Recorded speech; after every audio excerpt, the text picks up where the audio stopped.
एक बड़ा ही भयानक इंसिडेंट कहें या एक्सीडेंट कहें वो देखने को मिला है तमिलनाडु में, जहां पर देखने को मिला साफ तौर पर कि एक ट्रेन आ रही थी और वो भी पैसेंजर ट्रेन थी, और वो पैसेंजर ट्रेन सामने से आने वाली स्टेशनरी गुड्स की ट्रेन के साथ टकरा जाती है, जिसकी वजह से एक भयंकर आग लग जाती है। नमस्कार, आप लोग देख रहे हैं द अर्थ न्यूज और मैं हूं साक्षी सानी। देखिए, अब सिर्फ जम्मू कश्मीर की बात नहीं हो रही है, ये बात हो रही है एक ऐसे इंसिडेंट की और ऐसे एक्सीडेंट की जिसने कहीं ना कहीं पूरे देश भर को हिलाकर रख दिया है और डरा कर रख दिया है। क्योंकि अक्सर जब लोग ट्रेन में ट्रैवल करते हैं तो वो अक्सर सोचते हैं कि अब तो हमें चिंता करने की कोई बात नहीं है, क्योंकि जो ट्रेन का ड्राइवर है वो ट्रेन को अपने हिसाब से और बिल्कुल सही तरीके से चला रहा है। पर इस तरह का एक्सीडेंट होना कहीं ना कहीं पैसेंजर्स को भी डरा देता है और उन सब लोगों को डरा देता है जो ट्रेन में सफर करते हैं और बेफिक्र होकर सफर करते हैं। कहीं ना कहीं लोगों के मन में सवाल उठ खड़ा हुआ है कि अब हम ट्रेन में सफर करेंगे भी तो भरोसा करके कैसे बैठेंगे, क्योंकि एक इस तरह का घटना सामने आई है। चलिए, अब घटना के बारे में मैं आपको बता देती हूँ। दरअसल हुआ कुछ इस तरह से कि मैसूर दरभंगा बागमती एक्सप्रेस, ये ट्रेन जा रही थी, लगभग 75 किलोमीटर पर आवर इसकी स्पीड थी, और ये कल रात की बात है, शुक्रवार रात की बात है। और ये सामने से आने वाली एक स्टेशनरी गुड्स की ट्रेन थी, यानी कि इस ट्रेन के अंदर सामान रखा पड़ा हुआ था, ये मालगाड़ी आ रही थी। और उस दौरान शाम के वक्त, मतलब शाम और रात के बीच का जो समय होता है जिसे हम डस्क कहते हैं, उस दौरान ये घटना सामने आई। और हुआ कुछ इस तरह से कि जहां पे इस ट्रेन अपनी मेन लाइन के ऊपर से गुजरना था, अपनी मेन पटरी के ऊपर से गुजरना था, वहां से गुजरने के बजाय ये दूसरी यानी लूप वाली पटरी के ऊपर से गुजरने लग गई, और उसकी वजह से इन दोनों ट्रेन की आपस में भयंकर टक्कर हो गई और उसी की वजह से उस कोच में बुरी तरह से आग लग गई।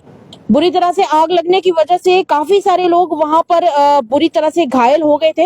हालांकि जितने भी लोग घायल हो गए उन सबको अस्पताल ले जाया गया है। लोग जिंदगी और मौत के बीच में झूल रहे हैं अभी भी, पर इसकी वजह से कहीं ना कहीं इस प्रशासन के ऊपर, रेलवे प्रशासन के ऊपर और उसके द्वारा नियुक्त किए गए इन ड्राइवर्स के ऊपर एक बड़ा सवाल उठ खड़ा होता है कि आखिर जब इस तरह के इंसिडेंट होते हैं तो उनके बाद लोग कैसे भरोसा करके ट्रेनों में बैठेंगे। क्योंकि जब लोग इस तरह के पब्लिक व्हीकल्स में ट्रैवल करते हैं तो अक्सर ड्राइवर पर भरोसा करके ट्रैवल करते हैं कि वो हमें हमारी डेस्टिनेशन तक पहुंचा कर आएगा।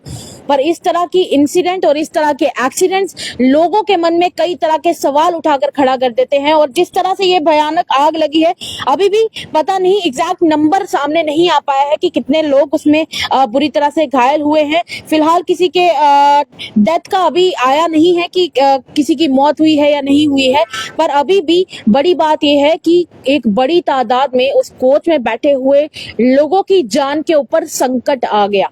अब ये कोई बस तो नहीं है कि बस के अंदर 20 से 50 लोग होंगे, या वो भी बड़ी बस होती है तो उसके अंदर ज्यादा से ज्यादा आप 48 से 50 लोग भर सकते हैं। बट ट्रेन के अंदर कई तादाद में लोग होते हैं, 100-150 की तादाद से ज्यादा तादाद के लोग होते हैं। और इतने लोगों की जान पर जब संकट आ जाता है तो कहीं ना कहीं ड्राइवर के ऊपर एक सवाल उठ खड़ा होता है। तो कहीं ना कहीं अभी भी एक बड़ा सवाल उठकर खड़ा हुआ है कि ये जो लोग ट्रैवल कर रहे थे, अब इस घटना के बाद लोग किस भरोसे से ट्रेन में ट्रैवल करेंगे। जितने भी लोग थे उन्हें फिलहाल अस्पताल ले जाया गया है। 75 किलोमीटर पर आवर की स्पीड से ये ट्रेन जा रही थी जब इस तरह की घटना सामने आई। अब देखना यह है कि ये जितने भी लोग बुरी तरह से घायल हुए हैं उन सब लोगों की जान बचती है या नहीं बचती है। वैसे तो हम सब लोग उम्मीद कर रहे हैं कि वहां पर जितने भी लोग हैं उन सब लोगों की जान बच जाए और वो लोग सही से स्वस्थ होकर अपने घरों को वापस लौट सके। पर एक बड़ा सवाल उठ खड़ा होता है इन ड्राइवर के ऊपर, इन पायलट्स के ऊपर, या फिर मैं कहूँ कि ट्रेन पायलट्स के ऊपर, जो इस दौरान यहाँ पर ड्राइव कर रहे थे और उन्हीं की वजह से कहीं ना कहीं इन लोगों की जान संकट में पड़ी। अपनी राय हमारे कमेंट सेक्शन में जरूर साझा कीजिएगा। देखते रहिएगा द अर्थ न्यूज, साक्षी सानी के साथ सेवाराम की रिपोर्ट, जम्मू।